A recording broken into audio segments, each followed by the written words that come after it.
Welcome to the MHB podcast. This is Michael Bond, and welcome to my 145th episode. In this episode, I want to talk about the cost of lying. This topic has been important for all of human history, but it's particularly critical at this point in the timeline. Scripture calls Jesus the truth, and calls Satan the father of lies. In the Garden of Eden, Satan lied to Eve, and this deception ushered in the fall of humanity. Even a paradise perfectly ordered by God was not safe from the corrosive effects of deception. What makes you think your own life is safe from it? What makes you think your nation is safe from it? When Cain and Abel made their sacrifices, Cain's was rejected. Cain pretended to offer his best to God when secretly he knew he lacked the faith to do so. God gave Cain the opportunity to repent of this deception and face the truth. God told him that if he sacrificed properly, his offering would be accepted. But instead of looking within and trying to fix himself, he killed Abel. Why? Because Abel was living proof that God was telling the truth and Cain was lying. Abel did what God asked, and Abel was successful because of his faith. Abel's success was proof that Cain's failure was not caused by the system. Cain was married to his own lies and unwillingness to sacrifice, so instead of imitating Abel, he killed him. It is for the same reason that the Marxist will eventually seek and destroy all who are successful in a given system. This is happening right now in America. There is an active effort to rebrand competence as white supremacy. They're calling it systemic racism. There's something very important to understand about systemic racism. First is that systemic racism no longer exists, but the negative feedback loops caused by systemic racism do exist. Many black communities struggle with negative feedback loops which were instantiated by systemic racism dating back to the Jim Crow era. A good example of a negative feedback loop in black communities is property values which are lower than in white communities because of redlining. Redlining is when banks, insurance agencies, and others refuse to serve certain communities. Redlining is systemic racism, but redlining was made illegal in the 1970s. Even though redlining was made illegal, the property values today are still lower, which means the schools in these communities often get less funding. This is a negative feedback loop. Calling it systemic racism is not the same thing and is, frankly, quite dangerous. It's dangerous because systemic racism means there is something in the current legislation which is racist, and the truth is there's not. The reason the Marxists are calling these issues systemic racism is because they have a vested interest in tearing down the system whether it's racist or not, and it isn't. If you call these negative feedback loops systemic racism, then you take aim at the wrong domain when it comes to fixing the problem. You can't fix the negative feedback loop by modifying the system because the negative feedback loop is not part of the system. What you can do by messing with the system is ruin it. Ruining a prosperous system because you misidentified negative feedback loops as systemic racism will come at a staggering cost for all Americans, both black and white. The people who are publishing these lies believe the American system is fundamentally a racist, patriarchal tyranny of heterosexual white males. If you are successful within such a system, then you must be a racist. It sounds insane, and that's because it is insane. But listen to what the Smithsonian, a federally funded institution, has published concerning what they call whiteness in the United States. White-dominant culture, or whiteness, refers to the ways white people and their traditions, attitudes, and ways of life have been normalized over time and are now considered standard practices in the United States. And since white people still hold most of the institutional power in America, we have all internalized some aspects of white culture, including people of color. These include rugged individualism, or the belief that the individual is the primary unit. White values include self-reliance, independence, autonomy, and the belief that you are in control of your environment, therefore you get what you deserve. The family structure which characterizes whiteness is the nuclear family, where children have both a mother and a father. The husband is the primary breadwinner and the head of the household. The wife is a homemaker and is subordinate to the husband. Children are given their own rooms and encouraged to be independent. Whiteness places emphasis on the scientific method and values objective, rational, linear thinking. White culture believes in cause and effect relationships and quantitative analysis. Whiteness values hard work as the key to success. Whiteness requires delayed gratification and teaches people to work before playing. Whiteness suggests that if you fail to meet your goals, it's because you didn't work hard enough. And they include a panel explaining how they believe this so-called whiteness was imported from Northern Europe and depends on the primacy of Western and Judeo-Christian tradition. They also say monotheism is a distinct characteristic of whiteness. The chart claims wealth, status, and authority are white concepts. Respecting authority and owning property are values characteristic of whiteness. Then they come right out and say that sacrifice and planning for your future are tenets of white culture. They make claims about aesthetic value and suggest that male and female beauty are social constructs independent of biological influence. The chart says American holidays are part of whiteness because they are predicated on Christianity and white history. The justice system is part of white culture because it's based on English common law and considers your intent when committing crimes. They claim competition itself is a foundation of white culture, and that taking action to solve problems is part of whiteness.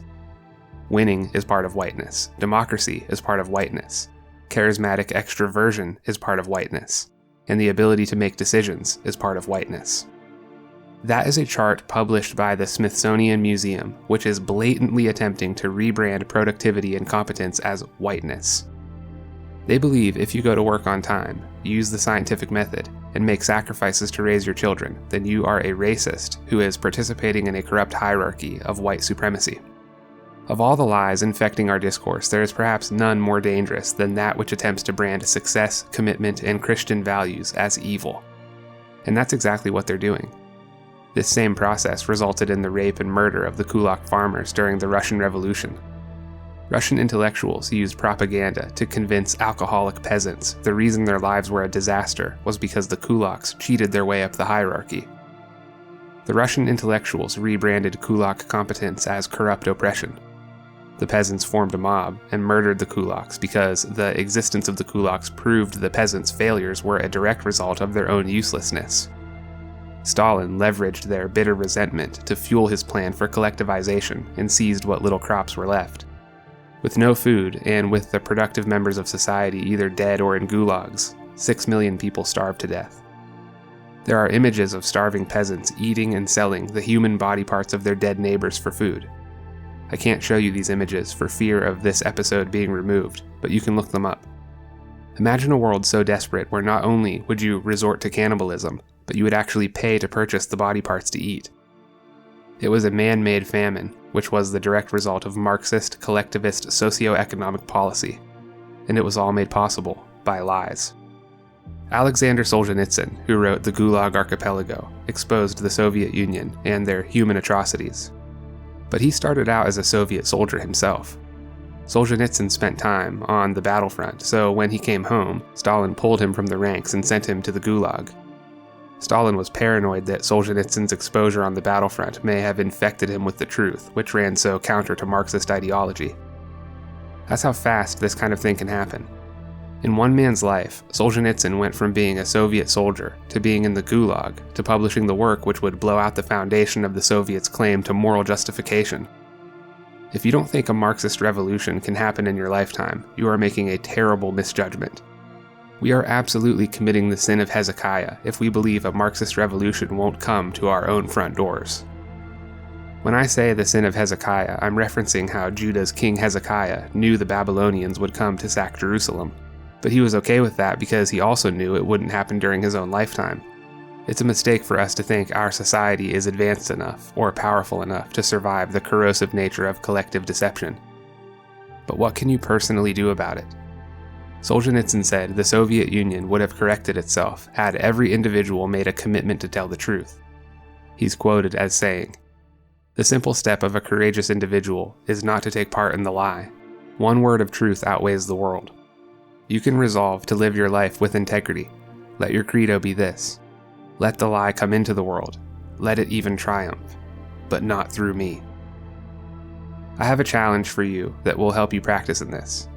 Go have a conversation with someone who disagrees with you on a deeply held belief. Observe the feelings that arise within you: stress, anger, and most perniciously, fear. This is your combative reaction. Taken to its extremity, this becomes your fight or flight response. If pushed beyond its capacity, this reaction can cause neuroanatomical damage often consistent with those who suffer PTSD. Understand that these emotions do not comprise a valid argument.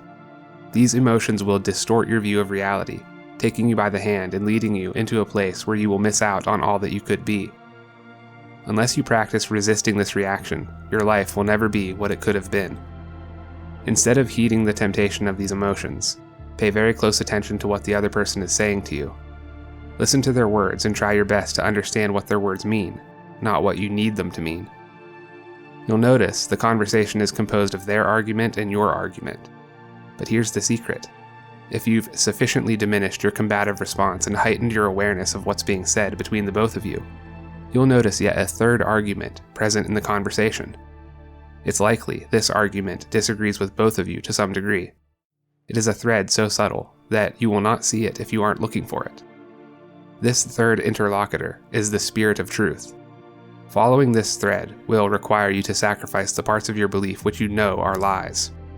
Contemplating these sacrifices will inspire fear, because you know you constructed the lies to gain a better grip on control. It is at this moment that you must decide on faith that the truth will lead you to the best outcome, even if it drags you through the wilderness to get you there. If you observe the spirit of truth closely enough, you'll understand that it lives on, with or without you, forever unchanging and unimpeachable. Entire societies fall to the ground when foundations of deception crumble, but the spirit of truth remains untouched above the rubble, waiting patiently for you to seek it out again. If you commit your life to walking where this third person in the conversation leads you, you'll discover your obedience has redeemed who you are and made you a beacon of light for those around you. Obediently serving the truth will transform you into who you were always meant to be. If you want to make the world a better place, go have a conversation with someone who disagrees with you. When the truth reveals itself between the both of you, have the faith to be the first to follow it wherever it goes. You might be surprised when your opponent comes up alongside you to join you on the journey. This idea of trusting the truth is not unique to Solzhenitsyn or what happened in the Soviet Union. It was also observed by the neurologist and psychiatrist Viktor Frankl while he spent time as a prisoner in Auschwitz. I want you to picture him walking through Auschwitz as you listen to these quotes from his book called Man's Search for Meaning. For the first time in my life, I saw the truth as it is set into song by so many poets, proclaimed as the final wisdom by so many thinkers. The truth that love is the ultimate and highest goal to which man can aspire. Then I grasped the meaning of the greatest secret that human poetry and human thought and belief have to impart. The salvation of man is through love and in love. Love is the only way to grasp another human being in the innermost core of his personality. No one can become fully aware of the very essence of another human being unless he loves him. By his love, he is enabled to see the essential traits and features in the beloved person, and even more, he sees that which is potential in him, which has not yet actualized, but yet ought to be actualized. Furthermore, by his love, the loving person enables the beloved person to actualize these potentialities. By making him aware of what he can be and of what he should become, he makes these potentialities come true. It did not really matter what we expected from life, but rather what life expected from us. We needed to stop asking about the meaning of life, and instead think of ourselves as those who were being questioned by life, daily and hourly. Our answer must consist not in talk and meditation, but in right action and right conduct. Life ultimately means taking the responsibility to find the right answer to its problems and to fulfill the tasks which it constantly sets for each individual. These were reflections Frankl had while he was a prisoner in Auschwitz. Even in the midst of what might have been the most deplorable conditions ever documented in the 20th century, Frankl took responsibility for himself and chose to suffer honorably. Frankl's idea that loving a person means rooting for the best part of them to self-actualize is fully incompatible with the Marxist lie which is plaguing our society at this moment. To believe the Marxist means to believe that you have no real potential. It doesn't matter how hard you work or how much you learn, you will never be able to succeed because the system is rigged against you. It would be bad enough to tell this to a person in Auschwitz and crush whatever hope they had of surviving. But how insane do you have to be to tell this to a generation of kids who are growing up in the most prosperous, safest, least oppressive society that has ever existed? You have to be the kind of person who is arrogant enough to destroy paradise because you've been deceived into thinking you can make it better. If the results of collective deception are so horrible, then why do we do it? I think it comes from our human desire to shape our own reality. God spoke creation into existence, and he said that it was good. The truthful speech of God ushered in a reality which was good. We are made in the image of God, which means our speech has the power to unfold reality before us. That might sound crazy, but it really is true. What kind of reality would unfold if you insulted your boss and told him that you wanted to quit? What kind of reality would unfold if you told your spouse you were having an affair? Your speech has the power to shape your world, and you know it. The reason you lie is because you think the lie will produce a better reality than the truth. You trust yourself more than you trust the truth when it comes to shaping your world. This is why people on each side of the political aisle will almost never utter anything which serves to the benefit of the other side, even if these utterances are true. If you take this process to its extreme, then you end up with people who believe all differences between men and women are socially constructed and biological sex is irrelevant. The reason our public discourse is breaking down is because so many people no longer believe in such a thing as truth which exists outside of their own subjective experience. If everything is subjective, then anything you want to be true must be accepted as a valid objective truth. If you point out how one person's belief about himself or herself is false, then you are accused of bigotry. But this is obviously insane, because wishing something were true doesn't make it really true. No matter how much you believe the gender roles of men and women are socially constructed, men still can't get pregnant. These deceptions seem a little silly because of how obvious they are to spot. But what about lies which are more cleverly hidden? Are you equally willing to point out deception when the deception serves your own advantage? Imagine that you're unsatisfied with your life. You can either accept the truth that you did things you shouldn't have done and failed to do things you should have done, or you can listen to the deceiver who's telling you that none of this is your fault and the system is rigged against you. The deceiver wants you to believe that taking responsibility for your own struggles and whether or not you suffer with integrity won't help you. The only thing which can help you is destroying the perceived oppressor who you believe is holding you down. It's a lot easier to believe the lie in that situation than to pick up your own cross and follow Jesus. In fact, I would say it's impossible to reconcile yourself with the truth about yourself without the forgiveness of Christ. All have fallen short of the glory of God, so all need forgiveness. To observe yourself in all your flaws and mistakes would crush you if you didn't have forgiveness. Only when you trust in the forgiveness of Christ are you able to look at the full truth, and only when you look at the full truth are you able to allow it to usher in the proper reality for you. The postmodern neo-Marxist practices what is called deconstructionist philosophy. Deconstructionist philosophy claims there is no objective truth and all things are socially constructed to serve the power dynamics between groups of people. What's interesting about these people is that the only thing to which they attribute absolute reality is power. They give power the privilege of being real, while all else is a construction designed to serve power. I believe they do this because power is their own superordinate principle. Power is their God. Power is their God because nothing is more important to them than power. Power is more important than telling the truth. Power is more important than loving your neighbor. And what is a lie? A lie is you empowering yourself to declare your own truth as having primacy over what is objectively true. If truth and love are not the most important values to you, then all that's left is power. We have philosophical conversations and political debates in an effort to get closer to the truth. But if truth is an illusion, then the only reason we have for speaking to each other is jockeying in our quest for power. If you say something which works against the power interests of a protected class, even if it's true, then you are accused of hate speech and are censored from the public conversation. If a person lives to serve their own power interests, then they are going to assume that's what everyone else is doing also. It's a form of projection. So even if you tell these people the truth, they believe you're just saying whatever you need to in order to serve your own power interests or the power interests of your group. The reason you should trust the truth when it comes to unfolding reality is because you are not omniscient. If you insist on lying in order to create a reality which you determine best serves your interests, you won't be able to help screwing things up for yourself. A classic example is the vulnerable person who covers his or her vulnerability with feigned aggression. You've all met someone, usually a man, who is rude and aggressive toward everyone around him. Often, this is the case because he fears the truth of everyone seeing him as vulnerable. But his deception doesn't make his life any easier. Conversely, it purges the kind-hearted people out of his social circles. The only ones who remain in contact with him are other people who are also aggressive. So the deceptive front of the vulnerable man ends up causing him to be surrounded by people who will most likely exploit his vulnerabilities. All because he thought learning the truth about himself would not create the optimal reality for him. The bottom line is that if you want to live your best life, you should trust in the truth when it comes to your actions and your speech. Lies will not serve you in the end, even if you think they are beneficial for the time being. If you don't know the truth, then I encourage you to read the scriptures. God has revealed himself to us through his word and through the person of Jesus Christ.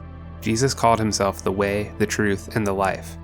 He also said if we continue in his word, then we will be his disciples, and we will know the truth, and the truth will set us free. If you enjoy this podcast, please rate it on Apple Podcasts or wherever you listen to it. You can follow the MHB podcast on Facebook or Twitter at MHB Podcast. Tell your friends about it and share it on social media.